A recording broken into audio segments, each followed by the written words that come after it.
getting a little bit of a late start today, so we're just going to dive right in. Hi, everybody. I'm traveling. I'm in Tucson, Arizona, where I just spent a really nice Shabbat at Congregation Bet Shalom. I'm on a little bit of a book tour. I'll be in Phoenix on Wednesday and Denver on Thursday. So if you're there, actually, Vera, if you could link to the book. So I'm promoting this book, so might as well do it while I have a captive audience. And I'm in Tucson, which is just such a cool desert city, and I love being in the desert. It does me good, and I think of it as something that's like my ancestral heritage. That there's something about being in the desert that actually is good for us, and I don't know, expands our minds in the way that Torah needs. But who knows? I dig it anyway. So here I am in Tucson, and let me see. I'm having a little trouble with the computer. Shoot. I'm having a little trouble with the computer. So just give me one more second. I just want to be able to share this link with you, and that's the thing I'm trying to figure out. Let's see. Save.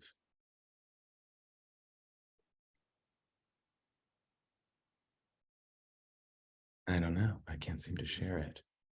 I'll tell you what. Let's see if this works. Okay. Let me know if this works. I'm out of my element here.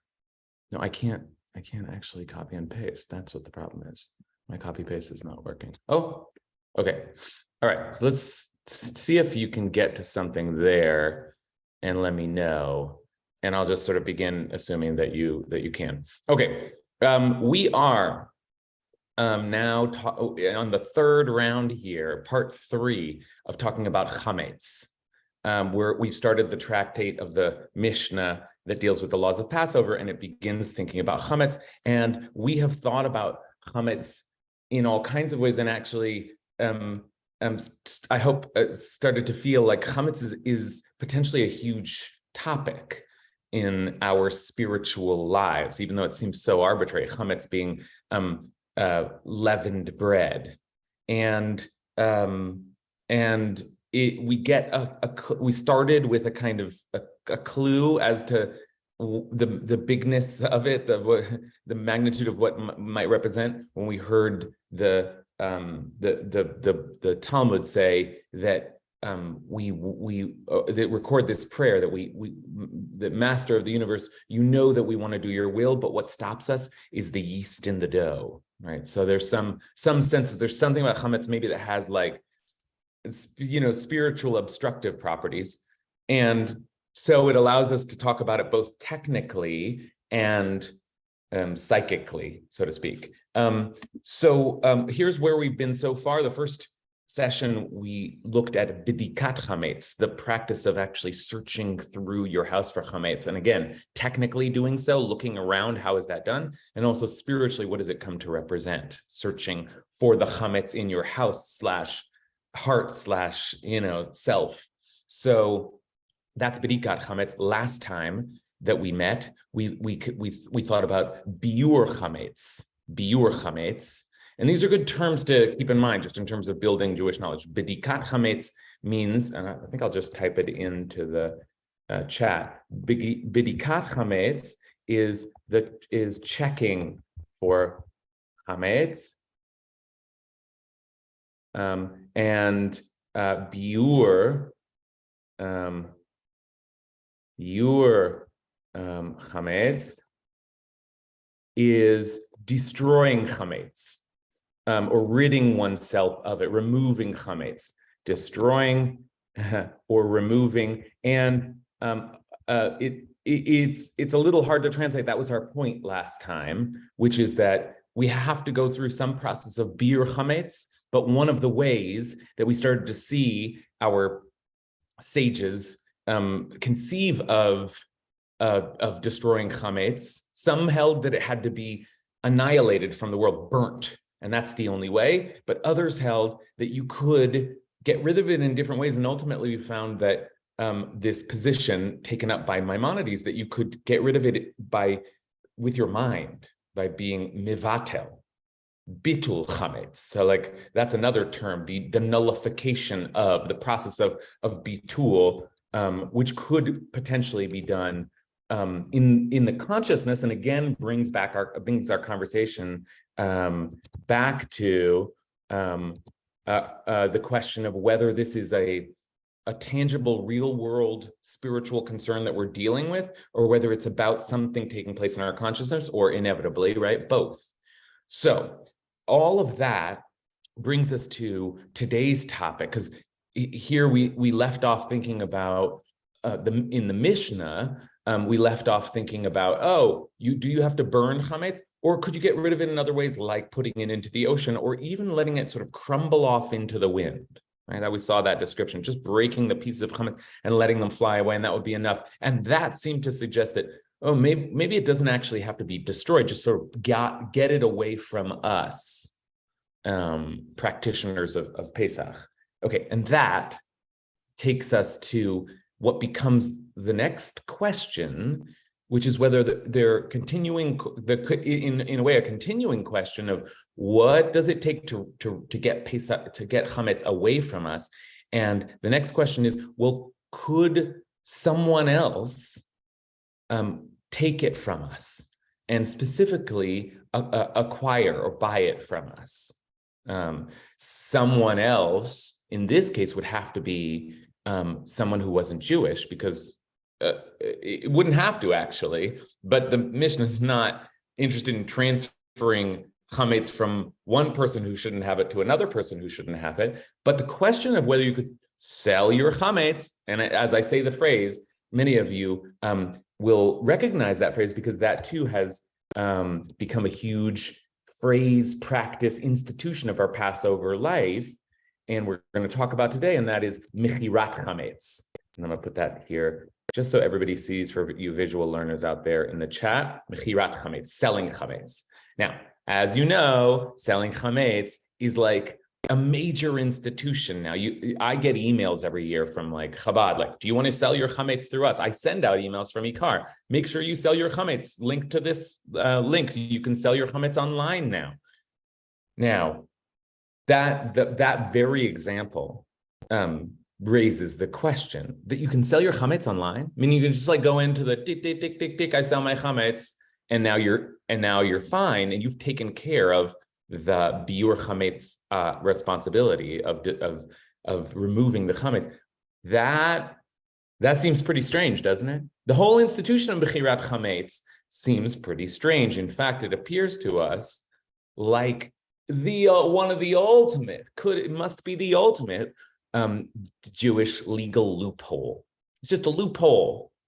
It's like it's a silly way of getting around the law. Not silly, but like technically, what is a loophole? Technically right, but like, come on, nobody takes this seriously. Now, that is the conversation we're going to have today. Okay, are we in the land of the loophole, or is this yet another instance? And the best case we have that this is indeed an instance of legitimate removal of chametz is that it freaking appears in the Mishnah. It's not one of these like newfangled, they came up with this in like, some village in the 1700s. This goes all the way back to the Mishnah, sort of, okay, as we'll soon see. Okay, did the link for the source sheet work? Great, I'll put it in the chat again. I'm seeing people nod. Great. Okay, so we're going to say a blessing, and then we'll take a look at that source sheet and get a sense of the kind of like the issues at stake in the debate. And I'll say one last thing before I bless, which is just, these are complicated laws, and it's one of the areas where you classically say, if you have a question about that, make sure you ask a rabbi who really knows the laws of mechirat chametz, because they're complicated. And so I actually am not one of those rabbis, and I'm not going to necessarily be able to field any questions that might come up. I'm not an expert in this. What I do know is the origins and some of the parameters of the debate, and those will help us to once again reflect on chametz as a kind of as a both a physical and a spiritual entity. Okay, let's say a blessing. Baruch atah Adonai Eloheinu melech haolam asher kidshanu b'mitzvotav v'tzivanu la'asok b'divrei Torah. Okay, so here we go, and let's see. I'll share the source. So the Mishnah picks up, as I said, where it left off with the idea that so I continue to have trouble with my computer here, and I hope this is all going to work out. With the idea that you can destroy or you can rid yourself of chametz in other ways. There was a debate there that we looked at. Do you have to burn it, or can you throw it in the sea or crumble it into the ocean? That's where the Mishnah is. And then suddenly we hear, oh, here's another case of ridding yourself of chametz.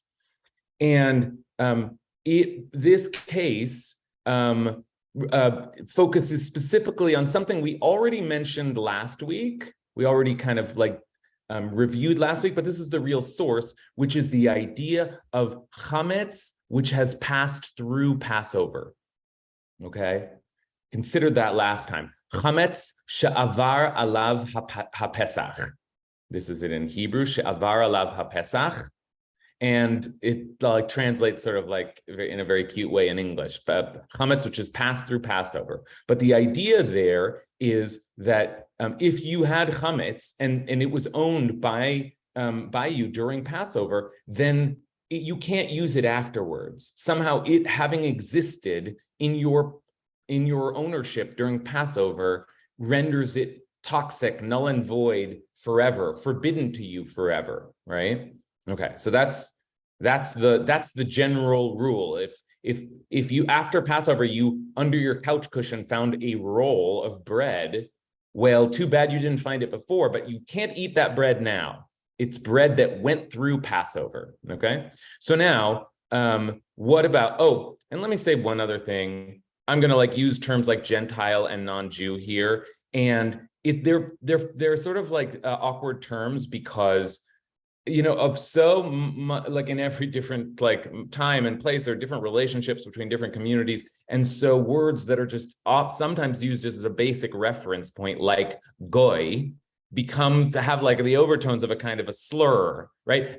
Jew has the same potential overtones these days. Sometimes people are afraid to say Jew because that can be used as a slur as well. So I just want to say as a caveat, I'm going to use a lot of these terms. I mean them only as technical terms. The one I'll use most frequently, and the one that I think we've come to use frequently, is the term of negation, non-Jew. I don't know if there are perfect terms, but I certainly don't mean any denigration in on either end of the terms I use. Okay, but here enter the non-Jew, or in this case the Gentile. It is permitted to benefit from a Gentile's chametz, which has passed through Passover. Okay. If Gentile owned the pita during Passover, and then afterwards you can still eat that pita. And this matters, right? Because what if you go to the store and the store is owned by your Gentile friend and they've had it during Passover? Do you have to wait? There is some question about that. Do you have to wait until that chametz is gone, destroyed? Because you can only, if it existed in the world, it's toxic now because Passover swept over all the bread in the land, just the way that God sweeps over the whole land of Egypt. All the water turns into blood. Is that the way it works? Or no, it turns out if a non-Jew owns the chametz during Passover, then it's fine afterwards. It's fine. Now, I just want that we're going to pause in a second just to think, what is the meaning of this? What are we saying about chametz? We've been thinking about chametz all along and what it means. But if a Jew owns chametz on Passover, it is prohibited to benefit from. This phrase benefit from is just a way of saying not only is it prohibited to eat from it, but it's also prohibited to feed it to your animals or use it for cream or just any benefit that you might take from it. that chametz is forbidden to you. You cannot use it. So it is prohibited to benefit from a Jew's chametz which has passed through Passover, and that's like really the source of the idea. Shechametz she'avar alav hapesach asur, forbidden to eat chametz which has passed through Passover, and there's a proof text for it. When the Mishnah gives a proof text, it's not just giving you some advice, it's like suggesting that this is to be learned from the Torah itself, the Torah herself. And as it says in the Torah, and no leavened bread shall be seen with you, neither shall there be leaven seen with you in all your borders. I want you to see this verse inside, just so we can see like what this is this verse, and the wording of this verse in some ways is what we'll be debating for the rest of our hour together. Matzot ye'achel et shivata yamin. You shall eat matzah. I hate it when it's translated as unleavened bread, because it's always matzah. Matzah shall be eaten, or matzot shall be, and it's important, by the way, that it's matzot because it's a visual pun that the Torah is using, because matzot also looks like mitzvot. Okay, so there's a relationship there, but that's for another class. Throughout the 7 days, matzot shall be eaten. No leavened bread shall be found with you, literally seen on you. Okay, no, and again, I'll retranslate, no chametz. No chametz, okay? Here's the word here. And no leaven, seor. That's another word. And we've spent a lot of our first class sort of debating what exactly is that? What's the nature of bread that is fortified in this way, enriched in this way, leavened in this way? So the word here is seor. So chametz and seor, neither shall be a leavening agent, or leavened bread, neither shall be found in all your territory. So it's not just that you can't eat it, but it shouldn't be in your, up here was translated as in all your borders. In all your borders. So now that's interesting, and here it is in Hebrew, b'chol gvu lecha. So that's part of what we're going to try and figure out. It's like, oh, that's why chametz that's in your house is still a problem, because it wasn't even supposed to be. It's not just that you weren't supposed to eat it, it wasn't supposed to be in your house. But if it was in the house, the property, the domain, the belonging of someone who is not Jewish, it's fine.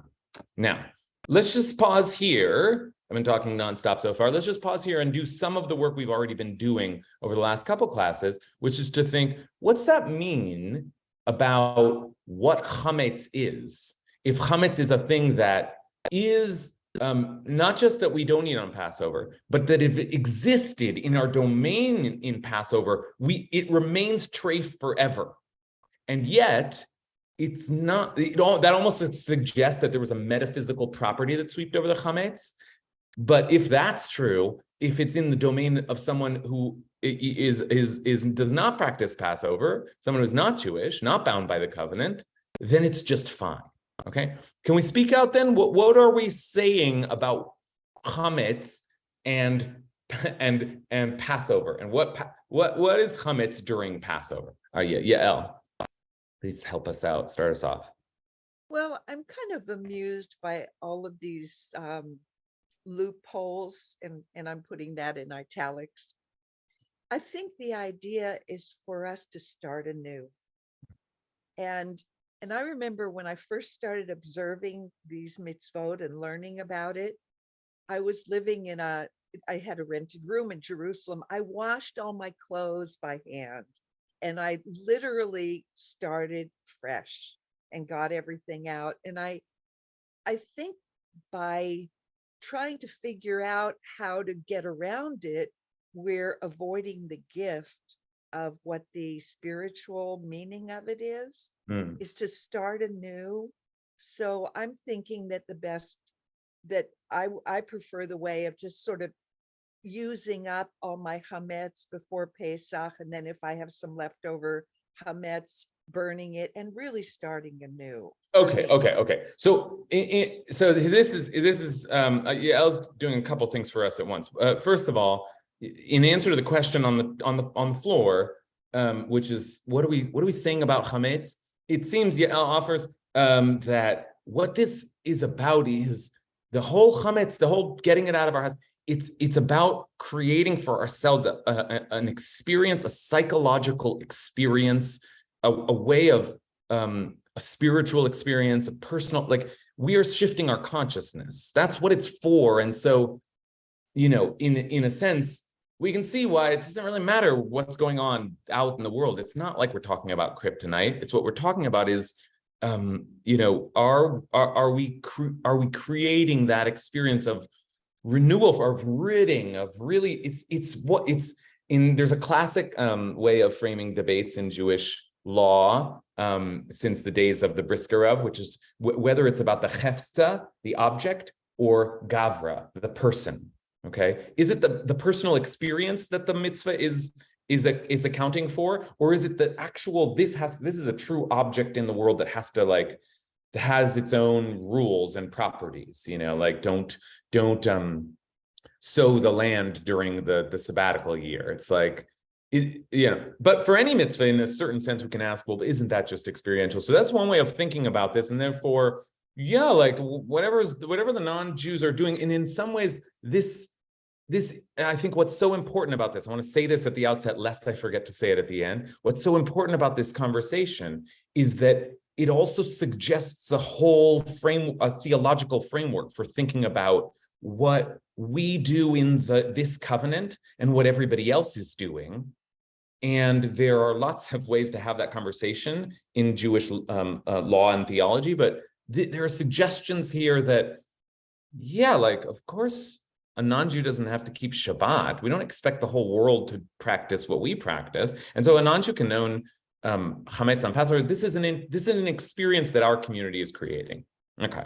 Then Yael started to jump to the end of class, which is great, but I'll just hold the horses a little bit, because Yael was saying, and therefore it's like, seems like you're not really having the experience if you transfer around the stuff, and use this fact of someone else's being able to own. You're not really getting rid of it, but wait, hold on.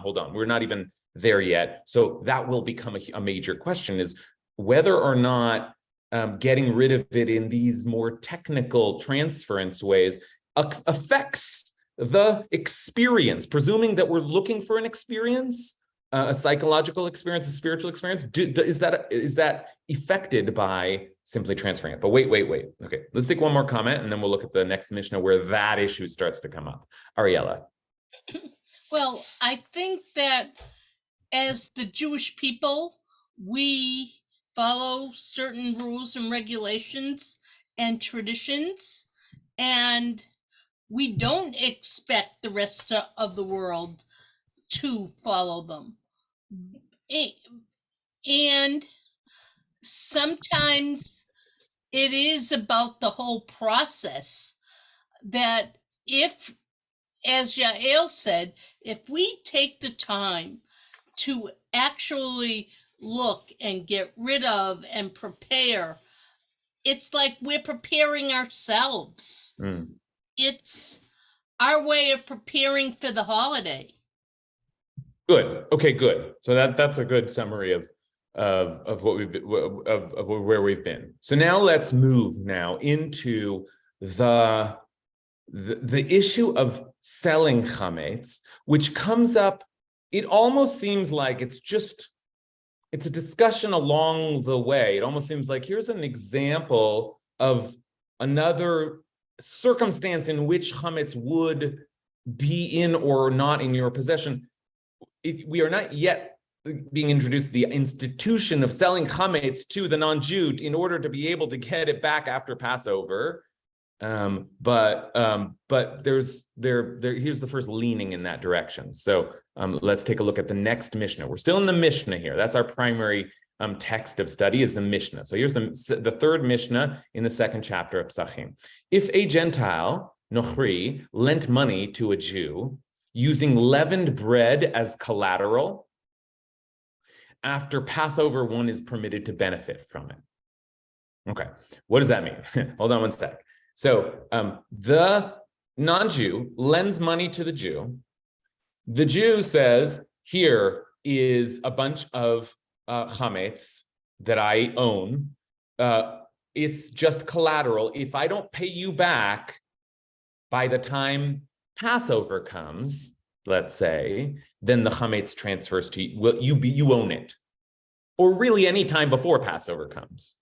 Okay, but let's just imagine that we're using Passover as the actual indicator of, because it helps us get into the very mechanism that we'll be thinking about, selling of chametz. I, a non-Jew, lend you, a Jew, money. You give me, let's say, your finest bottles of whiskey. And although that's not, I don't know if that's full chametz, but let's say some chametz of great value, and then you don't pay me back, and the deadlines come, so I take the collateral. Now I own it.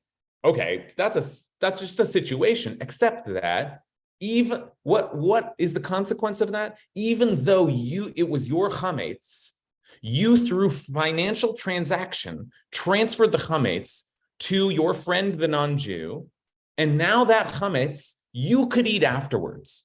How could you eat it afterwards? The non-Jew could sell it back to you, or feed it back to you, give it to you. But you see now the indication. There's like a portal just opened up.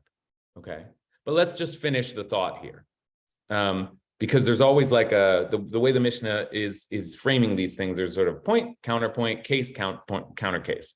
If a Jew lent money to a Gentile using leavened bread as collateral, after Passover, it is forbidden to benefit from it.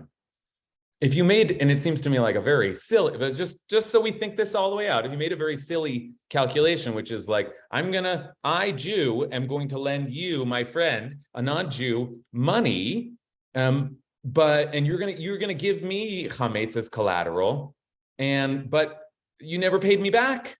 And so Passover came, again, that was like, we're using that would be crazy to use that as a marker, like that would be very unwise, because if it doesn't go right, the chametz immediately transfers to my property, and that's what happens here, and I owned it, and even though you really had owned it, now it's forbidden to me. I can't use it, not just during Passover, but after Passover, even if you paid me, even if you bought it back, okay, it's forbidden to me. Okay, it's a very particular and sort of complex way of making the case, but this is the origin of starting to think about the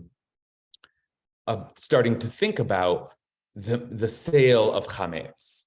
Now, I see a hand already, so I'd love to hear Matt's response to this. You want to unmute, Matt? I feel that here we've got the rabbis just sort of talmuding that they are not solving some psychological issue or that they are making rules because that's what they're doing. Because I was just looking back over the text, and there's the Elephantine Papyrus, which talks about, and it seems very simple. Don't have the stuff, put it away, that's okay. But these guys live in a more complex world. Mm-hmm. And there's you got to work things through because so I don't feel that it's solving some spiritual, deeper, theological, we need rules. Oh God, we sell things and we have collateral. Well, they're just applying. Anyway, that's okay. As usual, I completely agree with Matt and completely disagree with him. As usual, that's seems like a comment. I completely agree with Matt in the fundamental point, which is that this is classic rabbis, classic Talmud, classic Mishnah. Like, let's imagine all the ways that these laws might play out in real life, and imagine the cases and work them out, because we live in a society where such a thing might happen. In other words, we live in a society where we are in communication and conversation and transaction and socialization with non-Jews around us, and we deal with them and we transact with them, and maybe we're friends with them, and maybe we're just business partners, and maybe we just like meet each other in the market. But this is real stuff. That's true. I'm only really disagreeing with Matt in the sense that what I want us what I'm trying to insist on in a certain way is that when we're talking about a financial transaction, that is made through a contract, that it represents an agreement that goes into effect at a particular time, right? Then we are in the realm of consciousness, actually, because like this is what I want us to think about. What's the nature of the transaction here? Like, we said that chametz couldn't be in our borders, so just push it over into your non-Jewish friend's yard, right? Like that's literal in your domain, not in your domain. But property as a kind of concept is already a sort of like an abstracted concept. I own it or you own it. And in this case, right, the property is being transferred automatically, just as a consequence of an arrangement. And that starts to, right, we're talking about crumbling chametz into the wind. It's like, this is how you rid yourself of your chametz, right? And Yael named this earlier, there's a voice of us starting to be suspicious. Is this really enough to get rid of chametz? That might start to be rising up in your heads as well. All right, let's hear from Allison. So I'm finding this really interesting, and I just wanted to, I find myself thinking about the relationship between the word matzah and the word mitzvah that you pointed out earlier when we were looking at the Hebrew, and I'm wondering if maybe that might be part of the answer. Say more. Well, I don't know if the thought is like fully developed for me yet, but I'm thinking about, I think you said it was Maimonides who first started talking about like chametz as being kind of like something within us, like something that we kind of want to burn off, like maybe like the bullshit within us, or like the part of ourselves that's sort of like diluted or like not really fully taken account of, something like that. And that maybe there's something about intentionally like ridding the space of chametz that's connected to like really searching within ourselves and like finding those parts of ourselves maybe that are like getting in the way, like maybe like the stories that we tell, like why I really like I would love to keep Shabbat but I really can't because, you know, whatever. Interesting. I don't know. So okay, so you're saying there's a the idea that we are attached to matzot, which are kind of like mitzvot. In fact, the whole thing is a in mitzvah practice of Passover, as opposed to something that is non-mitzvot, not observing. That is like, that's one way of thinking about the like what's my obligation, what's forbidden and permitted to me, is that I observe the commandments, they're practices, it's a way of life. It's actually like non-Jews don't have mitzvot.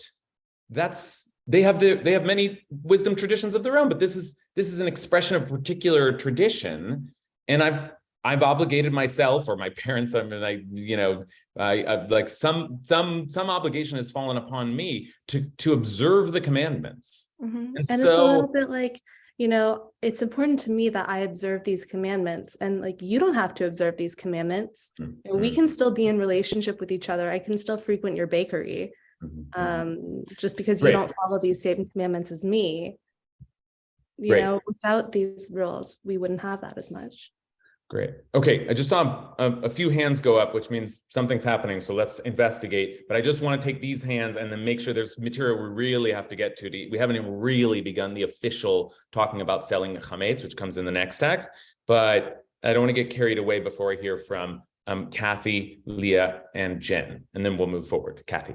Well, one thing about this particular case about the lending money and the use of chametz as collateral. Okay, Kate, you're listed as Aaron. Okay. Got it again. Anyway, is that it seems to me that it's one of the things that it's doing is it's really giving a disincentive to our kind of putting up kind of obstacles or barriers to Jews lending money to Gentiles, or to non-Jews. That's where you get in trouble. You don't get in trouble if you lent money from non-Jews. But you know, this is sort of, I mean, it's obviously it's a very specific kind of loan and specific collateral, but it seems to me it's like going, oh, this could really get you in trouble, that, you know, this leavened bread. But you know, it's almost like, to me, it's almost like kashrut, that there are all kinds of meanings, but that it also is a way of kind of distancing yourself from a certain kind of transaction. And so, Okay, interesting. Yeah, that's interesting. I mean, in other words, we can't help but think about like money lending, right, in our long history, and think like, oh, we've served as money lenders, and that has sometimes come back to burn us. And right, and maybe there's like, you think about the different power dynamics between the lender and the lendee. Neither a borrower nor a lender be. In this case, be a borrower, but don't be a lender, because in this case, there's concern about the way it'll affect. Don't lend money around the holidays, because it might affect the way you like. If you can't rely on a non-Jew to attend to your holiday need. Like, there's a whole conversation to have here. I don't know that this is the moment to have it. The sort of socioeconomic implications of these laws, but fair enough. Like those are at play here as well. Okay, yeah, let's leave that there. Leah? Okay. Chametz is mostly the ingredient in bread or leavening for other products like liquor, wine, you know, whiskey. Absolutely central to our survival. It's our nourishment. Once you are done drinking mother's milk, you need bread. And it's the way that we can maintain a large population. A little bit of flour, give it some chametz, grows big. But for a certain period of time, the absolute nourishment becomes toxic. And toxic for us, but not toxic for non-us, for non-Jews. And then we could take it back. I think it's very central to the period of Passover where, and other people have spoken about this, where we're passing through something. God is passing over, but we are passing through the period. And so that separation from what formerly and will again nourish us completely, and separation from other people, not alienation, because we still can have transactions, but a separation, making us, you know, they talk about it, a people apart for the period of Passover, I think is really, really interesting. Okay.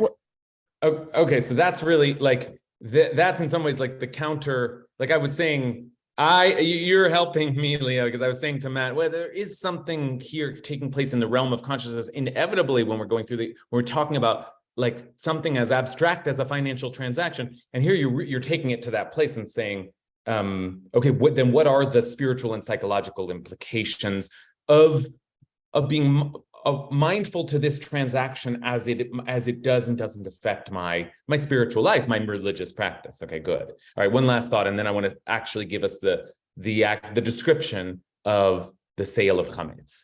Jen.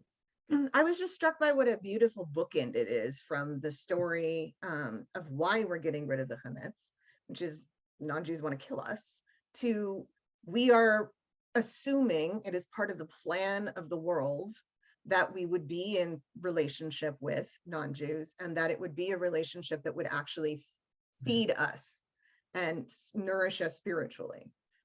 I really just love that bookend. And I was just so like struck in my heart by it, and also how present day resonant that is, that we live in relationship with non-Jews, and that is supposed to be a spiritually productive relationship.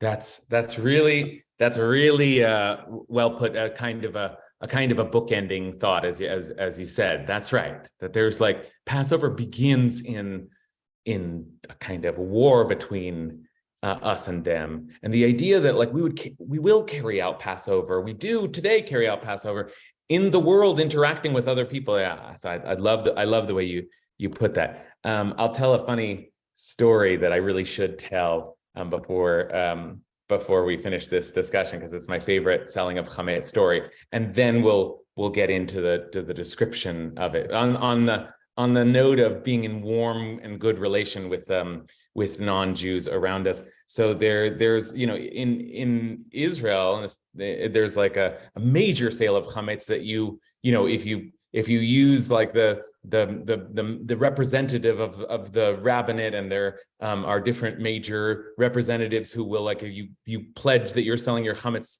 through this person, and then this person sells it to another Israeli citizen, but classically a Muslim or a Bedouin or someone who is not Jewish. So there's certain people who do this every year, and it's like sort of a ritual, becomes a ritual and it's like all the countries.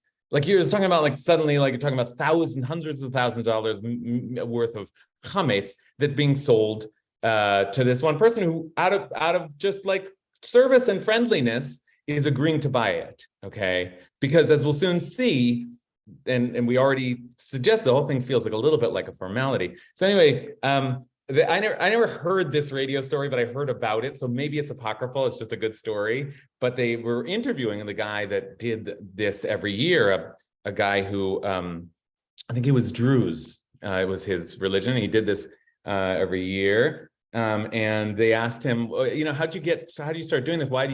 Why do you do this every year? And he's like, oh, because I love Jews. I'm a big fan of the Jewish people, and in fact, my mother's mother's mother was Jewish, and is like everybody's freaked out, the whole state is suddenly all of our chametz was owned by a Jew over Passover, matrilineal assumptions there. Anyway.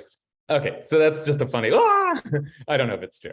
So, okay, let's take a look now we're going to fast forward hundreds of years, maybe it's 1,000 years we're going to fast forward, because there's a lot of discussion of this mechanism of transferring chametz and what the implications are, and then what that means, and could you actually start to think, could you actually use this to your advantage? And here, this is the Shulchan Aruch. This is Rabbi Yosef Karo's great code of law that was put together in the 1500s and became kind of the standard bearer even unto today. It's just was such a hallmark work of sort of here's what you need to know, the basics, a distillation of hundreds and hundreds of years of debate and discussion. And he sort of collects some of the leading opinions and tries to give us a simple code of law. So here's what he says about selling chametz, and not surprisingly, he lists it under the law of chametz that has passed through Passover, right? Because that's where it came up in the Mishnah. And he says it is permissible to even eat the chametz of a non-Jew that passed through Passover. That's the law we saw above. The even eat part is just to say, to benefit in any way, even to eat, right? Remember, we said that you could benefit from it, but that was softer language to include other things. But even the most suspect thing, which is eating chametz that has passed through Passover, if a non-Jew owned it, it's fine. And meanwhile, the chametz of a Jew that passed through Passover is forbidden for any benefit at all, even if it had been left by mistake or by unavoidable circumstance. Okay. Now, here is a description of mechirat chametz. But if one sells it or gives it to a non-Jew outside of his house before Passover, even if the Jew knows the non-Jew well and knows he will not touch the stuff at all, but will watch over it until after Passover, and then at that point, give it back to him. Now, I just feel like that's inside the hyphens there. I want to say that again, because that's wild what he just said there. Even if the Jew knows the non-Jew well and knows he will not touch the stuff at all, but will watch over it until after Passover, and then at that point, give it back to him. You know that. Here's the legal fiction. You sell it, you give it, but you know you're going to get it back. That is permitted. Meaning it's permitted to eat that chametz after Passover. That is, as long as he gives it over as a complete gift without any condition, or sells it as a true sale, even if it's for a small amount, but it's really a sale, okay? As long as you really sell it or really give it, we take these financial transactions seriously. We take property transfer seriously. And as long as you really sold it or gave it, then that's fine. That works. And then the last line here is a real doozy, okay? This is really confusing because then he says, but if it is a gift on the condition that it be returned, that does not work. That does not work. Now that's, compare this to this. You know what I'm saying? Compare the, like, what it is that does not work, a gift, matana al manat lahachzir, a gift that is given on the condition that you give it back, that doesn't work. But if you know that the non-Jew will give it back to you because he's been doing it every year because, you know, his mother's Jewish, his mother's Jewish, you know, whatever. You know, this is your friend, and you know they're gonna help you. It's all worked out. Now, what do we do with this? How do you make sense of this? Doesn't make any sense to me that on the one hand, it has to be a true gift. Really, you really have to sell it. Can't be fake. But, you know, even if the truth is, you know it's going to work out for you in the end. That is fake, isn't it? Or is it? What's the gift on the condition that it be given back, and what's the real gift? But in the end, you know, you will get it back. Okay, Derek, will you help us out?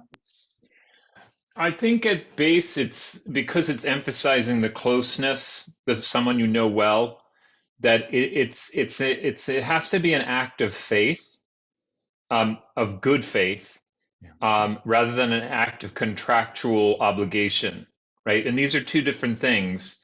There's a real difference between an oral contract and a written contract. There's a difference between an exact term and an implicit expectation, right? So it's this notion that you have to have faith that the person will give it back to you, but you can't make it explicit.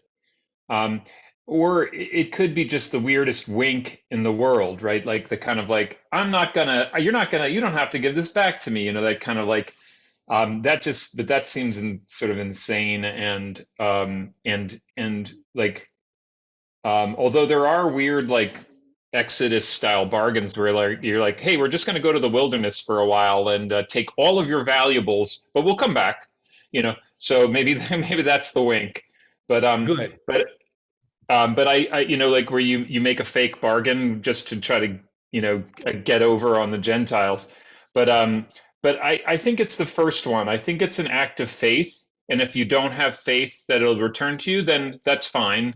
It's not fine that you don't have faith, but if it doesn't actually get to return to you, then your act of faith is a failure. But it doesn't. But you can't be express and lock the person into returning it to you. Okay, great. Okay, so Derek just said a lot of beautiful stuff. So first of all, just technically speaking, just at the end there, Derek was describing some of the technical differences, which is that it has to be technically possible for the non-Jew to keep the stuff. It has to be. It can't be written into the contract. That would actually be a fake sale. Oh, you will give it back on this date, right? Even though, like, I think a lot of you are wondering, like, isn't that the way these contracts are written? It's like, if it does, and they are, but it's more like the collateral version where if by this date you still haven't paid me back, okay, but that's getting a little more complicated. But let's just return to Derek's interpretation, which is that it has to be the real possibility that the person you're selling to or giving it to can keep it, and then you started with a really beautiful thing, building in some ways on Jen's reflection earlier about what it is to be in relation with these people around you. Part of what that implies is yeah, you know they'll give it back to you, but that's a faith that you have to have. You have to have a good faith sale, and if you get it back, that was a good faith return, and it's everybody's working together using the well-established laws of sale and property, okay? But that's different than what you called your wink, where it's like, Okay, do we all know that this is not real? Ha ha ha. You're gonna give it back to me, right? You're gonna back, like, there's something about it that's it gets to a point where it becomes phony. Okay. And that concern, which Derek has, is a concern that is shared, as we'll soon see, in the tradition as well. This whole institution, which we've just been presented with by no less an authority than the Shulchan Aruch, the great code of law, it's explicit. You can do this, and you can eat the chametz afterward. A lot of anxiety, though, after this. Like, really? Can we really do this? Is this really the spirit of the law? Okay. And I think, I'm gonna take one more comment, and then I want to show you that I'm just trying to balance out the taking of the comments and making sure we get to the material. But let's take one more comment from Richard. I haven't heard from Richard in a while. Nice to see you. Try and unmute. I just had a quick question. Are there issues of possession? I know that Joseph Carr was writing in the 1600s. He's looking back on the Talmud. When we give over this chametz, does the other person get legal and technical real possession of it? And then do we have to get the possession back? Good. Okay. Yes. So that's those are the right questions. That's the real work of, like, so wait, given this situation, what constitutes a real sale? And those questions we won't answer today, but that's the next place where this conversation goes. So let me give you that's a perfect sort of segue. Let me give you, and then we'll circle back around to Payam. Let me give you now a kind of digest of the debate around precisely these issues, and how could you do this on the one hand, and you really shouldn't do it on the other hand. And the text we're going to use to do that is the Mishnah Brura. Mishnah Brura is the Chafetz Chaim, Rabbi Yisrael Meir Kagan, one of the great European scholars, but also particularly known especially for his work on gossip and slander. He's a really pious individual, and partially because he was so pious.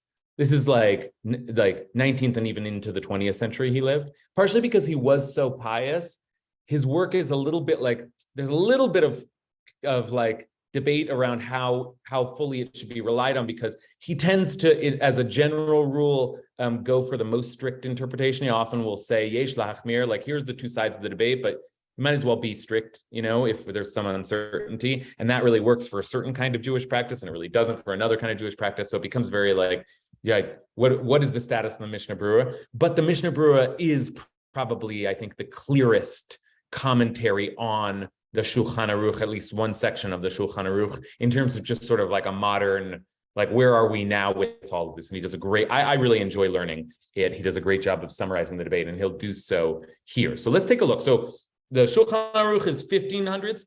Mishnah Brura is, I think it comes out in the 1800s, late 1800s. And he is going to pick up on, as we start to ask the questions, what exactly is required, as Richard was doing, what is required in order to constitute a true transference? And remember that the phrase that we started with, that was really the key phrase we've been, in a certain sense, trying to figure out this whole time is, here, let me put it on screen, is that the chametz shall not be found, the chametz shall not be found b'chol gvulecha, in all your territory. So what does that mean, in your borders or in your territory? And in the Shulchan Aruch, there was another interesting phrase. Look at this. If one sells or gives it to a non-Jew outside of his house. What did that mean, outside of his house? That's sort of a strange, what do you mean? You sell it outside your house, or the non-Jew lives outside your house? Which one is it? Is it not in his household? Or is it the sale has to take place outside, or you have to remove the chametz outside? What does that mean? And there's a beautiful the opening here for the Mishnah Brura to frame a whole debate for us. The Achronim, Who are the Achronim? Literally, it means the later ones. And it means those who've been debating the matter since the days of the Shulchan Aruch. Right? The Shulchan Aruch begins the period of the Achronim, the later scholars. The medieval period is the Rishonim, the earlier scholars. The Achronim have written that we aren't worried about whether the non-Jew actually lives in his house or not. And by the way, I just want to say, I used all manner of pronouns here. It's easy to default to the he. Sometimes I try to non-gender these texts, but in this case, it was easier to use pronouns, so I tried to use a few. Okay, caveat there. Okay, so, the Achronim have written that we aren't worried about whether the non-Jew actually lives in his house or not. Rather, the concern is that the non-Jew takes the Chametz outside of the Jew's house. Oh, okay, so that's an answer. He has to remove the Chametz from his house, but as for the non-Jew, they can even be someone who works for the Jew and lives in the same house, and we don't care. Now, that's a wild thing to say to begin with, which is that you could just have a roommate, and I've lived in houses where they've done this. They have a roommate who's not Jewish, they just buy it for you, right? But they have to take it outside the house, it seems. And then the Mishnah Berurah goes even further. Remember, this is the lenient side of the debate.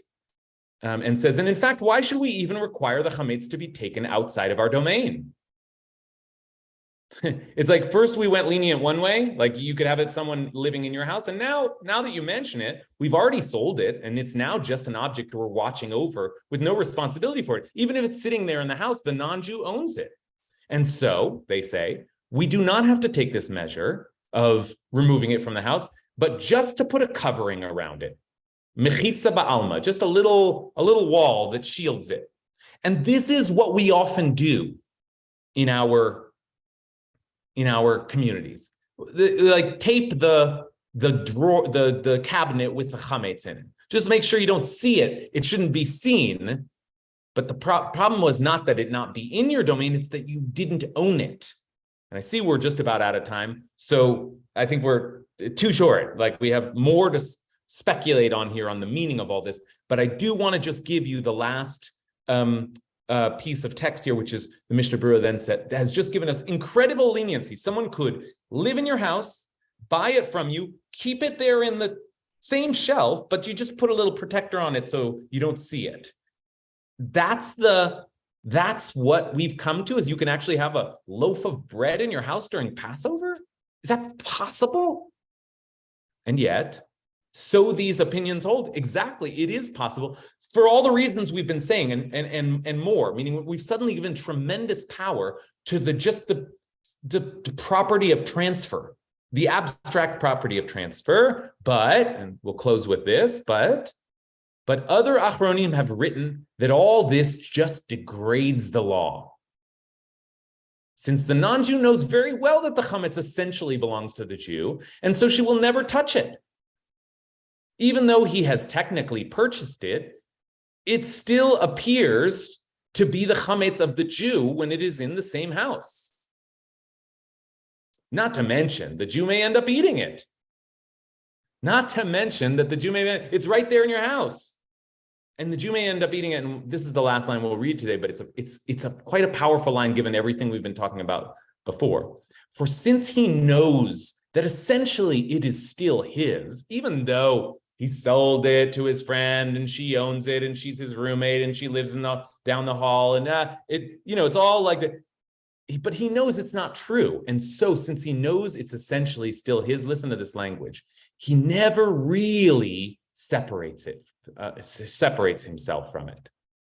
Never really separates himself from it. There it is in the Hebrew. And I will just end on this phrase because I think this is a good phrase to leave reflecting on. What does it mean to really separate yourself from chametz? That's really the overarching question here. What does it mean to really separate, and not just separate it from your house, but to separate it from your mind, from yourself, from your sense that it is yours, that it is in your domain? And do you have to remove it from your domain in order to really feel that? Right? Does it have to be gone? Does it have to be gone from the world? Or is it somehow okay if you just know that your friend owns it right now? We'll see what happens later, right? What does it take to really be separate from Chametz? That's sort of like the big meta question that we've been grinding through for these last 3 classes. So I wish we had more time to talk about this. Sorry to leave Payam hanging, but we should end. And I will see you next week for a really fun one. There's an interesting Mishnah coming up, continuing to talk about what we can and can't eat on Passover. Okay, wishing everyone